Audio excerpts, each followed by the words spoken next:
Era uma tarde abafada de setembro quando tudo mudou. Hoje, 3 anos depois, ainda sinto um calafrio ao passar pelo corredor de legumes do supermercado. Até o cheiro adocicado dos cogumelos frescos me transporta de volta àquele dia que marcou minha vida para sempre. Tudo começou com a compra impulsiva de Dmitry, o Dima de um Moskvich, 1985, herdado de um tio distante. O carro era uma relíquia sobre rodas, mas funcionava. Dima, nosso eterno insatisfeito, vivia esgotado entre servidores e cabos de rede na empresa onde trabalhava como administrador. Precisamos fugir dessa selva de concreto, cara repetia como um mantra sempre que nos encontrávamos no bar da esquina. André, o mais ponderado de nós três, com seus óculos de arame e voz calma, de contador, apenas assentia com um sorriso discreto. Eu, por minha vez, ganhava a vida instalando antenas parabólicas, um serviço em alta na época com a febre do TV digital batendo a porta. Foi numa sexta-feira, dia 7 de setembro, que Dima irrompeu em nosso ponto de encontro com os olhos brilhando. Na mão, uma folha amarelada impressa de algum fórum obscuro da internet. Olha só isso, pessoal, esbravejou batendo o dedo no papel. Um tal de vovô Misha descrevia um paraíso de cogumelos escondido nos arredores de Tver, Gruzdiz, um tipo de cogumelo russo aos montes e ninguém conhece esse lugar, dizia o texto. André ajustou os óculos e analisou as informações. Com seu habitual método. São 150 quilômetros. Com o Moskvich chegamos antes do almoço, calculou. Dima já traçava o roteiro. Saímos ao amanhecer, colhemos o que der, acampamos e voltamos no domingo. Confesso que cogumelos nunca me empolgaram, mas a ideia de respirar ar puro depois de uma semana sufocante na cidade me seduziu na hora. O café onde estávamos fedia a desinfetante e fritura velha. Qualquer lugar seria melhor. E a barraca? Questionou André, sempre prático. Tem uma de 2 pessoas no balcão. Aperta, mas cabe, respondeu Dima com um sorrisinho maroto. Combinamos de nos encontrar às 7 horas da manhã seguinte, na porta do prédio dele, no bairro Sokol. Passei numa loja de artigos esportivos e saí com uma faca dobrável e uma lanterna frontal, daquelas que se fixam na testa. Em casa arrumei a mochila com um suéter grosso, meias extras, latas de conservas, pão e uma garrafa térmica. O sábado amanheceu nublado, mas sem chuva.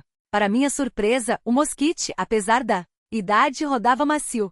Dima dirigia com cuidado, checando o painel a cada 5 minutos, como se o carro fosse desmontar a qualquer momento. Depois de deixar a cidade para trás, a estrada melhorou. O estresse evaporou quando André ligou um radinho Sony portátil e sintonizou uma estação de rock russo. Ao som de Machina Vremeni seguimos pela rodovia Leningradskoye, até pegarmos um desvio indicado nas instruções do fórum. O caminho ficou cada vez mais ermo. Passamos por aldeias com casas de madeira tortas, telhados de zinco enferrujado e, aqui e ali, algum casarão novo com muros de chapa, sinais de uma riqueza recente. Em meio ao abandono. Ali, a entrada para a floresta, apontou André comparando o papel com a paisagem. Viramos numa estrada de terra. O Moskvich saltava nos buracos, mas avançava com uma teimosia admirável. 15 minutos depois, as árvores fecharam o horizonte.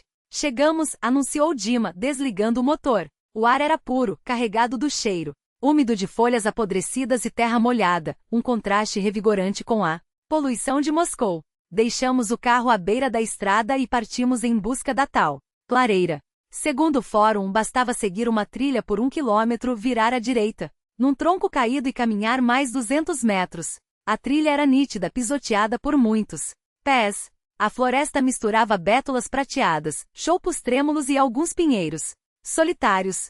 Folhas secas estalavam sob nossos pés, e as primeiras pinceladas de outono já tingiam as copas. Encontramos alguns cogumelos pelo caminho, uns podberezoviki, cogumelos que crescem ao pé de bétulas, e ciroizi, outro tipo comum, mas nada que justificasse a empolgação. Lá está o tronco, disse André, apontando para uma bétula monumental caída sobre o caminho, grossa como um pneu de caminhão. Pulamos por cima e viramos à direita. A trilha aqui era menos definida, mas ainda visível. Depois de 200 metros, como numa revelação, as árvores se abriram. O que vimos nos paralisou. Era um tapete branco e denso de gruzdiz, cogumelos robustos do tamanho de pratos. Não eram dezenas, eram centenas. Cresciam aglomerados, em grupos de 5 ou 6 por toda a clareira, nas bordas, no centro, sob as bétulas esparsas. Caramba! Isso é um tesouro, murmurou Dima, atordoado. Em meia hora, nossas sacolas estavam cheias até a boca. Chega não? Sugeriu André, olhando para o porta-malas, já abarrotado. Mas Dima estava possessivo.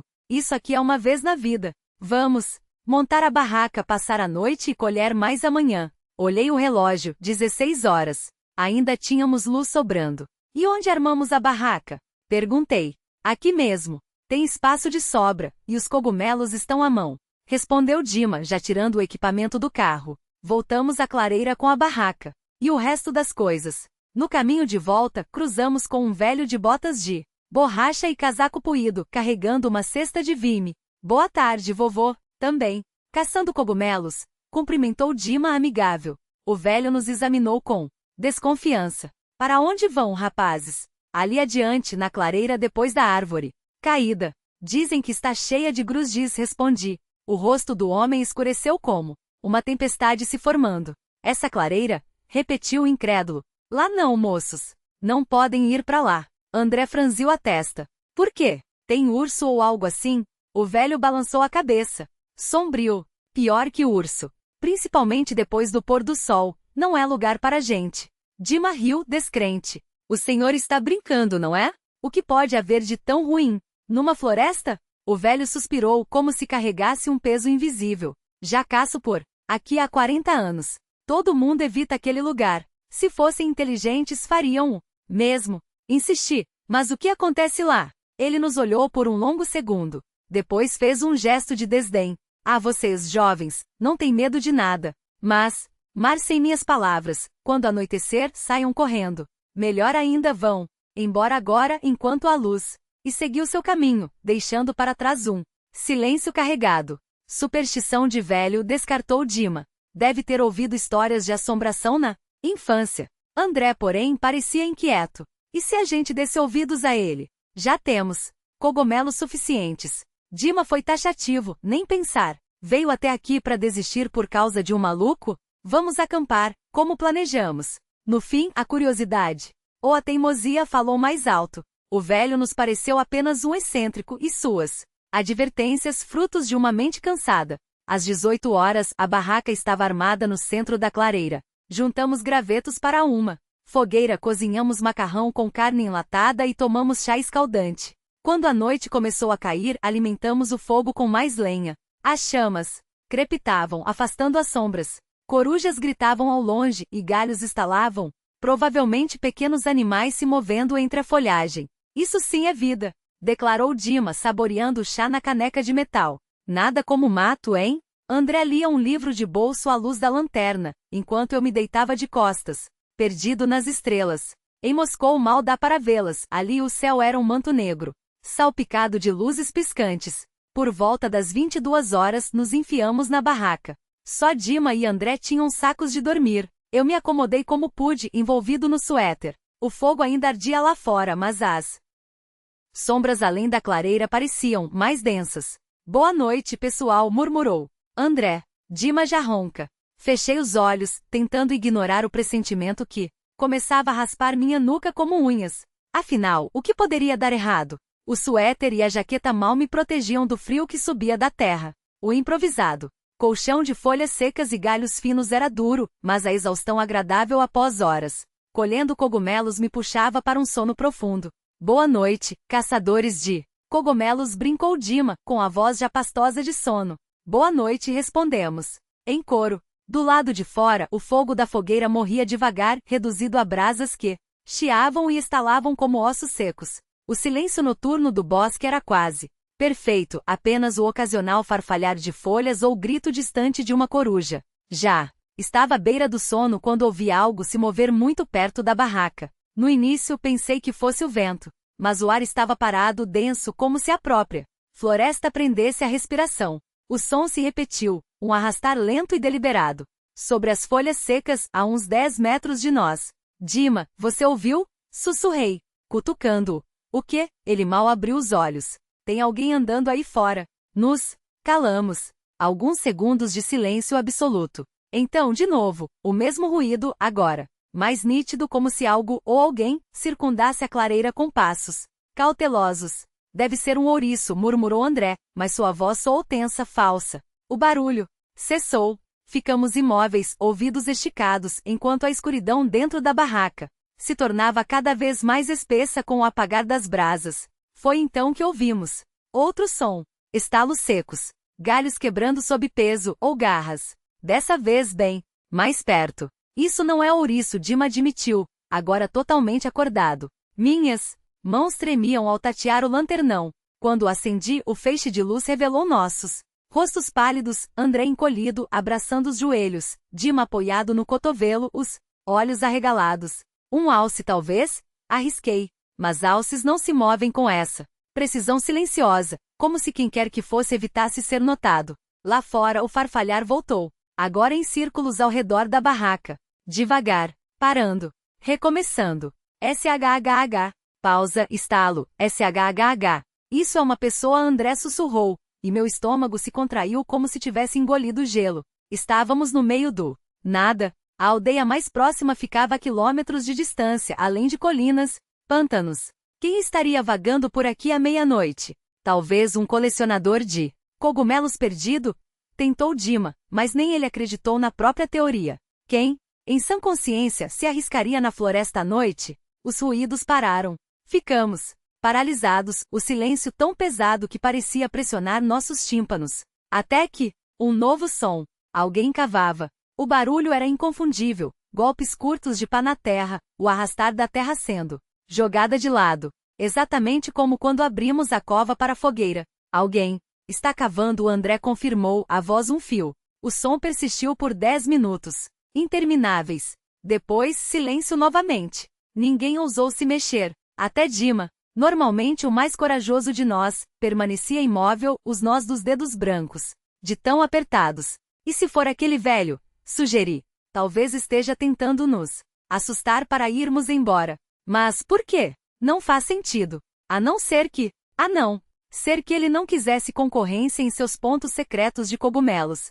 A hipótese até fazia sentido, até ouvirmos mais estalos. Dessa vez se afastando. Quem quer que fosse estava indo embora, adentrando a floresta. Foi embora, Dima solitou aliviado. Permanecemos em guarda por mais alguns minutos, mas nada aconteceu. Pouco a pouco a tensão se dissipou e o cansaço voltou a me arrastar para o sono. Até que uma mão me sacudiu com força. Acorda, Dima sibilava, o rosto a centímetros do meu. Eles voltaram. Do lado de fora, os mesmos sons, folhecendo. Pisadas, galhos quebrando e a pá. Mas agora eram vários. Olhei o relógio. 3h30. Oh, amanhecer ainda era uma promessa distante. Quantos são? André perguntou, os dentes cerrados. Escutamos. Os ruídos vinham de todos os lados da clareira. Aqui um farfalhar, ali um golpe de pá, acolá um estalo. 3, talvez 4, Dima calculou. Que diabos eles estão fazendo? Cavando. Em todo lugar. Ouça. Era verdade. O som de terra sendo revolvida ecoava em pontos distintos, como se vários pares de mãos trabalhassem ao mesmo tempo, desesperados por encontrar algo. Vamos sair e ver, propus, embora meu corpo inteiro gritasse contra a ideia. Você é louco? E se forem bandidos? André retrucou. Bandidos cavando buracos à noite? Procurando o quê? Um tesouro? Ninguém tinha respostas. Ficamos deitados, ouvindo, enquanto a clareira era metodicamente revirada ao nosso redor. De vez em quando a pá parava em um ponto e recomeçava em outro, como se os cavadores não estivessem encontrando o que buscavam. Isso durou até o primeiro clarão do amanhecer. Quando a luz cinzenta começou a filtrar pela lona da barraca, os ruídos cessaram. O último que ouvimos foi um farfalhar se afastando, engolido pela floresta. Foram embora, André suspirou. Esperamos mais meia hora, até o sol rasgar de vez. À noite. Então Dima, com cuidado, abriu o zíper da barraca. O que vimos nos deixou sem fôlego. A clareira estava devastada. Mais de 20 covas irregulares marcavam o chão, algumas tão fundas quanto nossas coxas. Montes de terra fresca se espalhavam entre elas. Nossa fogueira apagada havia sido soterrada, até ao lado da barraca, onde pisávamos horas antes. Agora se abriam buracos recém-escavados. Que porra é essa? André murmurou incrédulo. Caminhamos em círculo, examinando as covas. todas rasas, mas com bordas nítidas como se cavadas com precisão. Em algumas, raízes de árvores ficavam expostas, em outras apenas terra úmida. O que eles procuravam? Dima indagou. Ajoelhei-me ao lado de uma das covas. A terra cheirava a cogumelos e a algo mais, um odor metálico como moedas velhas. Foi então que notei uma pegada. Chamei os outros. No barro úmido da borda da cova, uma marca profunda, a sola de um sapato, ou algo parecido com um sapato. Era estreita demais para um pé masculino, mas comprida demais para feminino, e afundada no chão como se quem a deixará pesasse 1 tonelada. Que número você acha que é? André perguntou a voz rouca. 45 talvez, mas olha a largura e a profundidade. Encontramos mais pegadas iguais perto de outras covas, todas idênticas. Um só homem não poderia cavar tudo isso sozinho, Dima raciocinou. Mas por que todos usariam o mesmo calçado? A pergunta pairou no ar, sinistra. E então notamos o pior: os cogumelos tinham sumido. Na véspera a clareira estava coberta de grusdis brancos, uma colheita farta. Agora nem um único. Mesmo onde a terra não fora revolvida, não havia vestígios.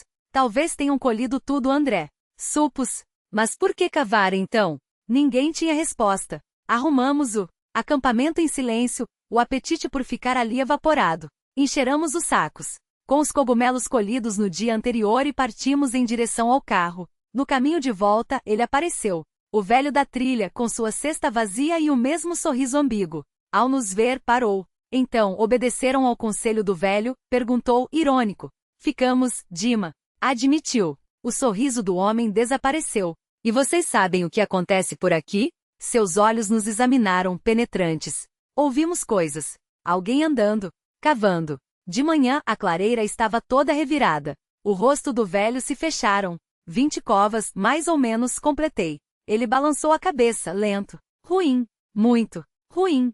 Significa que começou de novo. O que? André insistiu. O que começou? Oh. Velho hesitou, como se debater se deveria falar. Então, com um suspiro, sentou-se num tronco caído à beira do caminho. Sentem-se. Se querem saber, vou contar. Mas não digam que não avisei. Obedeceu. Isso vem de longe. Ainda nos anos 70, no final da era soviética. O velho baixou a voz como se as próprias palavras pudessem despertar algo adormecido nas sombras da floresta. Chegaram aqui na nossa terra uns arqueólogos de Moscou. Diziam que 300 anos atrás devia haver um cemitério, antigo por estas bandas. Passaram o verão inteiro cavando, revirando a terra, e não acharam nada. Até que um deles, rapaz novo como vocês, resolveu fuçar naquela clareira onde vocês acamparam ontem. Ele fez uma pausa, os dedos trêmulos apertando o cajado. Encontrou uma cova. Profunda. Muito profunda. E dentro dela, um homem. Ou algo que já tinha sido. Homem? Os olhos do velho brilharam com o medo antigo. Os ossos eram compridos demais, o crânio estreito como uma lâmina e os dentes. Ele estremeceu. Não eram dentes de gente. Afiados. Como os de um tubarão. André cruzou os braços, cético. E daí? Alguma mutação genética, o enterro ritual. O velho abanou a cabeça. O rapaz Kostya, ele se chamava, achou que tinha feito uma grande descoberta. Levou os ossos para Moscou, todo orgulhoso. E então, sua voz sumiu num suspiro. 1 semana depois começaram os desaparecimentos. Dmitri se inclinou para a frente. Que desaparecimentos? Primeiro, os cães da aldeia. Encontrados mortos, sem uma marca, só, esvaziados. Depois, os cogumelos. Sumiam da noite para o dia, como se alguém os colhesse no escuro. E então, ele engoliu em seco. As pessoas. Caçadores. Gente que acampava no bosque. Encontrados de manhã, pálidos como cera, os olhos arregalados de terror. Os médicos diziam que era o coração. Mas ninguém acreditava. Nisso, um calafrio subiu pela minha espinha. E o que era então? Os lábios do velho tremeram. Os mais velhos sabiam. Aquilo que o arqueólogo despertou não era um homem. Era um upir. Asterisco. André soltou uma risada seca. Um vampiro? Sério? Chamem como quiserem. Mas ele existia. E agora está de volta. O velho se levantou, apoiando-se no cajado com esforço. Porque aqueles ossos, eles o chamam. Ele não descansará até recuperá-los. E enquanto não os encontrar, ninguém nesta floresta estará seguro. Dmitri se levantou de um salto. Espere. Onde estão esses ossos agora? O velho já se afastava, a voz perdendo-se entre as árvores. Em Moscou, talvez. Ou, jogados no lixo, como coisas sem valor. Quem sabe? Quando sua figura sumiu entre os pinheiros, Dmitri cuspiu no chão. Delírio de velho. Bêbado. André concordou, mas sua voz soou menos convicta. Claro que é. Mas, ele olhou para a clareira vazia onde a grama ainda tremia como se pisoteada por algo invisível. Como explicar o que aconteceu ontem à noite? Ninguém respondeu. Subimos na mosquicha em silêncio, o motor rugindo como um aviso. Durante o trajeto de volta tentamos racionalizar. Um psicopata no bosque. Gases tóxicos dos cogumelos, a imaginação do velho alimentada por superstições. Mas nenhuma explicação colava ponto até que em casa, ao espalharmos os cogumelos sobre a mesa, brancos perfeitos, sem um único buraco de larva, Dmitri decidiu salgá-los pelo método da avó. Se forem venenosos, pelo menos morremos bem alimentados, brincou, mas ninguém riu. Foi André quem quebrou o silêncio. E se a gente checar a história daquele velho? Como? Perguntei. Internet. Arquivos de jornais.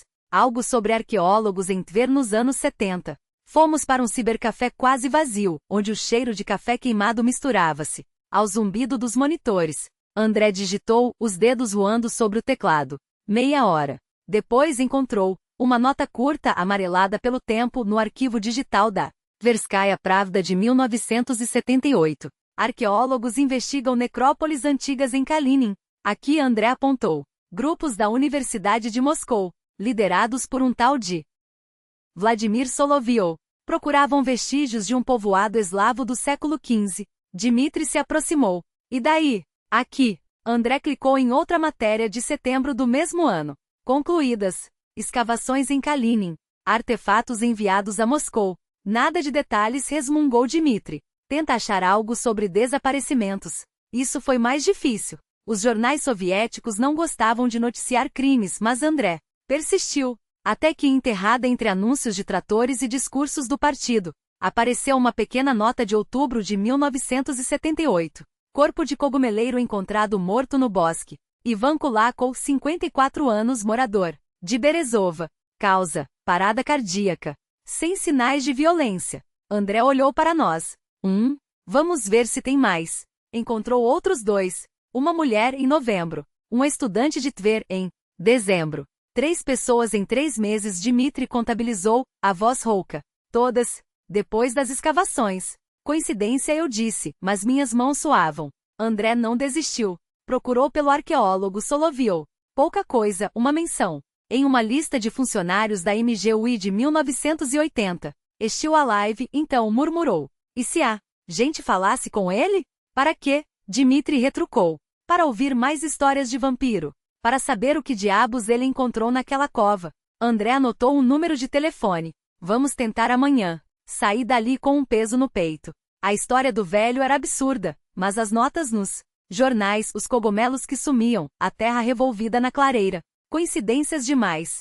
Na manhã seguinte, André ligou para a universidade. Solovyov estava aposentado, mas deixaram um contato. O homem atendeu no segundo toque, a voz firme apesar dos anos. Claro que me lembro de 78. Uma expedição peculiar. Marcamos um encontro. Quando vimos no café perto da MGUI, Solovyov não parecia um louco. Era um homem baixo de cabelos brancos como neve com um aperto de mão que ainda transmitia força. Kalinin, setembro de 78, repetiu, depois que explicamos nossa curiosidade. Sim, foi estranho. Ele pediu um café preto e começou a falar. Íamos atrás de um povoado do século XV. Desaparecido durante o tempo das dificuldades. Cavamos o verão todo, potes, pontas de flecha, coisas assim. Até que em agosto, um de meus alunos, Alexei Morozov, resolveu explorar uma clareira afastada do sítio principal. Seus dedos bateram na xícara, como se marcando um ritmo funesto. Encontrou uma tumba profunda, mais de 2 metros. Sem caixão, sem oferendas, só um corpo, enrolado em panos apodrecidos. E os ossos? André pressionou. Solovyov hesitou. O crânio era alongado. As mandíbulas projetadas para a frente. Os dentes. Ele fez uma careta. Não eram humanos. Caninos desenvolvidos demais. Como os de um predador. Pensei em alguma doença congênita, mas as datações davam 400 anos no mínimo. E o que vocês fizeram? Perguntei. Levamos para o Instituto de Antropologia em Moscou. Queríamos estudar. Mas seu rosto escureceu. Um mês depois, os ossos sumiram. Simplesmente. A caixa estava lá intacta. Os cadeados também. Só que ele abriu as mãos como se segurasse algo que escapava. Vazio. Como se tivessem se dissolvido no ar. Dmitri e André trocaram um olhar. O ar no café parecia mais denso. Solovyov bebeu um gole de café, os olhos perdidos no passado. Depois disso, começaram os boatos. Pessoas desaparecendo perto da floresta. Animais mortos. Então, ele abaixou a voz. Os camponeses mais velhos vieram me procurar. Disse que eu tinha despertado algo que deveria permanecer enterrado. Que aquele ser, ele engoliu em seco. Que ele não era um homem. E que enquanto seus ossos não voltassem para a terra, ele continuaria a caçar. O silêncio que se seguiu foi quebrado apenas pelo tilintar das xícaras. Vocês acreditam em mim? Solovyov perguntou finalmente. Ninguém respondeu. Porque no fundo já não importava em que acreditávamos. Importava o que aquilo acreditava. O arrepio que percorreu minha espinha não foi pelo frio da madrugada, mas pela certeza gelada que se instalou no peito. Aquele som, metálico arrastado como se garras de ferro riscassem o vidro, era idêntico ao que Solovyov descrevera décadas antes, e ao que Dima ouvirá na parede do seu escritório. Respirei fundo, tentando me convencer de que era apenas o vento, um galho seco, batendo contra a janela. Mas o vento não faz pausas. Não calcula o ritmo. Não espera. Levantei-me devagar, os pés descalços afundando no tapete como se ele fosse areia movediça. A cortina estava entreaberta, e pela fresta via-se a silhueta escura do parque em frente ao prédio, iluminada apenas pelos postes amarelados da rua. Aproximei-me centímetro por centímetro, o coração batendo tão forte que temi que ele pudesse ouvi-lo. Quando afastei a cortina não havia ninguém. Mas no vidro, bem na altura dos meus olhos, 3 sulcos paralelos cortavam a superfície como cicatrizes frescas. Toquei-os com a ponta dos dedos, ainda quentes, como se tivessem sido feitos há segundos. E foi então que vi ela, uma marca mais profunda, quase um símbolo. Não um risco aleatório, mas algo escrito. Uma runa? Aviso? Recuei bruscamente, tropeçando na cadeira. A sala parecia menor, o ar mais denso. Algo tinha mudado desde que eu fechei os olhos naquela noite. Algo entrou. No dia seguinte, encontramos os 3 na mesma mesa do café de sempre, mas desta vez ninguém tocou no expresso. Dima estava pálido, com olheiras roxas fundidas à pele. Andrei girava a xícara entre os dedos como se ela pudesse revelar respostas. Ele não está só te seguindo, disse Dima, a voz rouca. Está marcando. Andrei empurrou uma folha de papel para o centro da mesa. Era um esboço dos sulcos que encontrara na janela do seu apartamento naquela mesma manhã. Idênticos aos meus. Idênticos aos que Solovyov descrevera nas paredes de sua casa anos atrás. Não é coincidência, murmurou. É um padrão. Um padrão de o quê? Perguntei, embora já soubéssemos a resposta. Andrei não respondeu. Não precisava. Todos nós ouvimos, na quietude tensional daquele café, o som que não estava lá, o arranhar de unhas contra a pedra.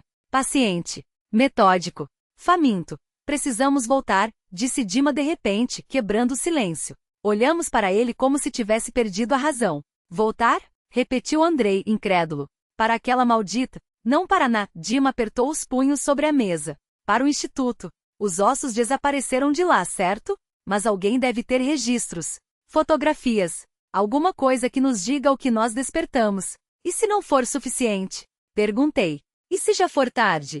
Dima me encarou com olhos queimados pela falta de sono. Já é tarde, disse. A questão é quão tarde. Nenhum de nós mencionou o óbvio, que se aquelas marcas eram um aviso, nós 3 já estávamos na lista. Que a coisa que caçava ossos havia decidido que nós éramos os próximos a serem enterrados. E que desta vez ela não pretendia falhar. O silêncio que se seguiu foi cortado por um som seco, como se ossos finos batessem contra o vidro. 7º andar. Nenhuma sacada, nenhuma escada de incêndio.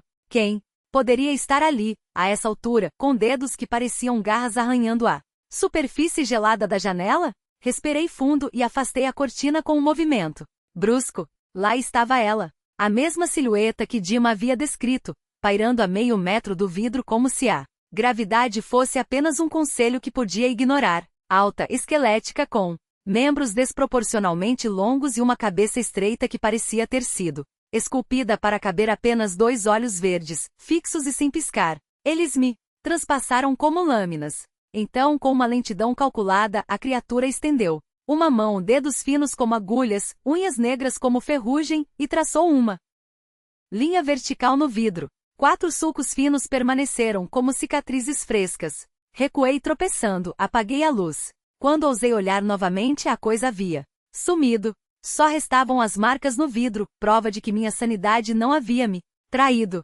Pela manhã, liguei para Dima e Andrei. Encontramo-nos no Matrix, nosso refúgio de sempre, com café frio e olheiras fundas. As palavras saíram como pedras. Ele nos encontrou. Todos nós. Andrei passou os dedos pelos cabelos, a voz rouca de exaustão. Não é coincidência. Somos os únicos que estivemos na clareira. Mas por quê? Culpa? Vingança? Ou só fome?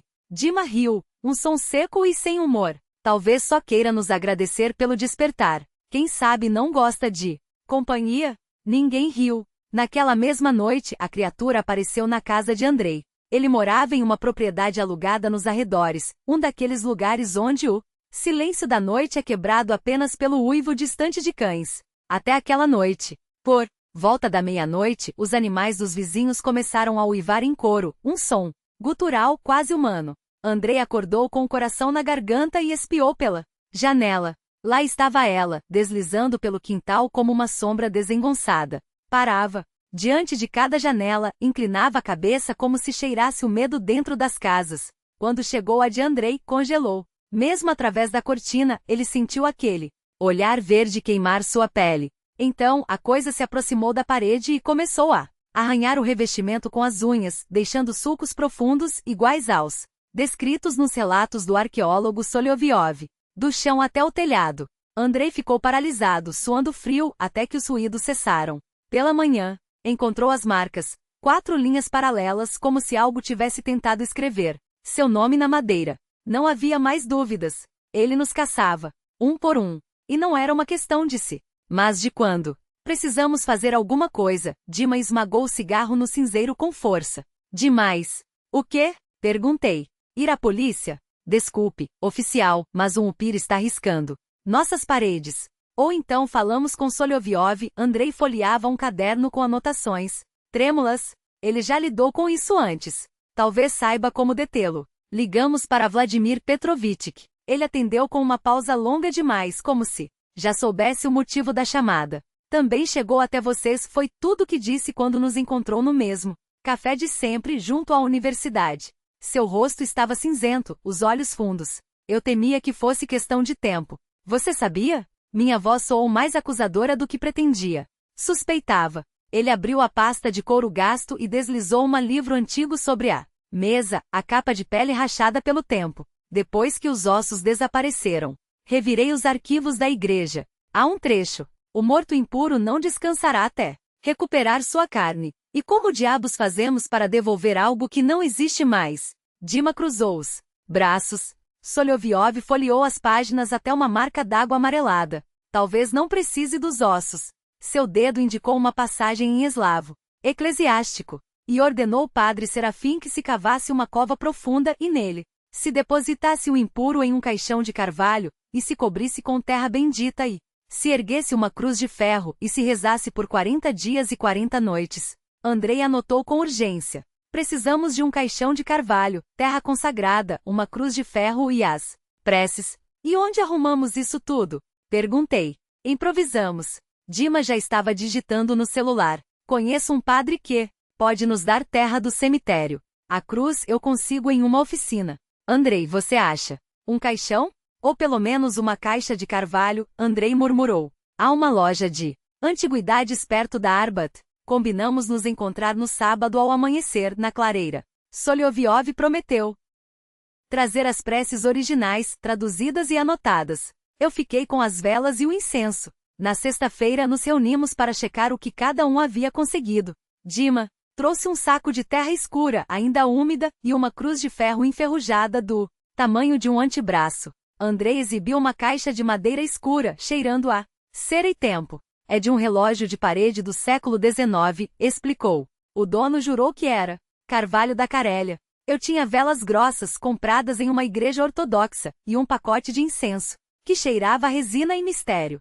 Solovyov chegou por último, com uma pasta cheia de fotocópias amareladas e um aviso. O ritual deve ser exato. Uma palavra fora de lugar, uma interrupção. Ele não terminou a frase, mas não precisava. Todos sabíamos o que aconteceria se falhássemos. O que pode acontecer? Insisti. O arqueólogo olhou para a janela, como se esperasse ver algo se movendo além do vidro. Ele resistirá. E quando essas coisas resistem, fez uma pausa. Vocês não vão querer estar por perto. No sábado de manhã, dirigimos até a floresta de Tver. Desta vez, levamos paz, água, benta e uma lanterna industrial. A estrada parecia diferente, como se a memória do lugar tivesse sido apagada. O inverno havia transformado a clareira em um cemitério de neve, troncos nus, terra congelada, covas meio enterradas que agora eram apenas depressões cobertas por uma camada branca. Ali, Solovyov apontou para o centro, onde a terra estava revolvida como se algo tivesse tentado escapar. Cavamos. Os primeiros centímetros eram gelo puro, mas abaixo a terra cedia. Em uma hora tínhamos uma cova de 1 metro de profundidade. Colocamos a caixa de carvalho dentro, cobrimos com a terra bendita e cravamos a cruz de ferro. Solovyov acendeu as velas, pegou o incenso e começou a entoar as palavras em eslavo antigo, a voz ecoando no silêncio gélido. O sol se punha. A floresta escurecia. No início nada aconteceu. Só o vento, só o frio. Então, ouvimos o primeiro estalo, um galho quebrando a alguns metros. Depois, o som de neve sendo pisada lenta, deliberadamente. Algo se aproximava. Ela emergiu das árvores como uma mancha de tinta se espalhando, alta, magra. Demais, os braços pendendo quase até o chão. Parou na borda da clareira, os olhos verdes fixos em nós. Um som saiu de sua garganta, algo entre um uivo e um silvo, tão agudo que senti os dentes doerem. Avançou. Cada passo parecia distorcer o ar ao seu redor como se o mundo tremesse com sua presença. As unhas negras arranhavam o solo, deixando sulcos na neve. Parou a 1 metro de nós, como se tivesse batido em uma parede invisível. Solovyov não parou de rezar. A criatura começou a circular, arrastando os dedos pelo chão, marcando um círculo ao nosso redor. De vez em quando arremetia contra a barreira, recuando com um guincho que faziam as velas tremeluzirem. O incenso queimava mais rápido, como se algo sugasse o oxigênio do ar. 2 horas se passaram. A voz de Solovyov estava rouca, quase quebrada, mas ele não parava.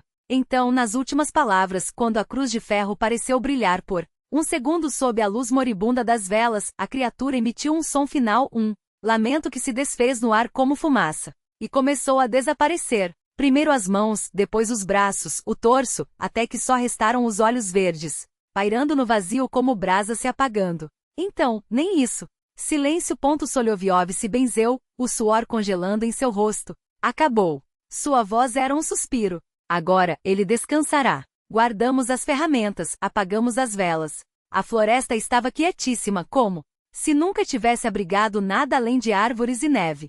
3 anos se passaram. Nunca mais vimos a criatura. Os relatos de desaparecimentos nos bosques de Tver cessaram. Às vezes nos encontramos no Matrix, e o assunto surge entre um gole de cerveja e outro. Dima ainda trabalha com servidores, mas jurou nunca mais pisar em uma floresta. Andrei mudou de área, agora estuda teologia. Eu ainda acordo de vez em quando, suando, com a sensação de que algo está do lado de fora da janela. Mas nunca marcas no vidro. Dima trocou de empresa e se casou. Eu, por minha vez, abri meu próprio negócio. Instalação de antenas parabólicas. A vida, aos poucos, voltou aos trilhos. Ou quase. Porque até hoje, quando passo pelo corredor de cogumelos no supermercado, algo me trava. Os olhos deslizam sobre as prateleiras e lá estão eles, os grus de brancos, gordos, intocados. E de repente estou de volta àquela clareira em setembro, com o cheiro de terra úmida e o peso do silêncio. Os cogumelos crescendo sobre a terra, revolvida. A terra que cobria aquilo. Nunca mais comi um só.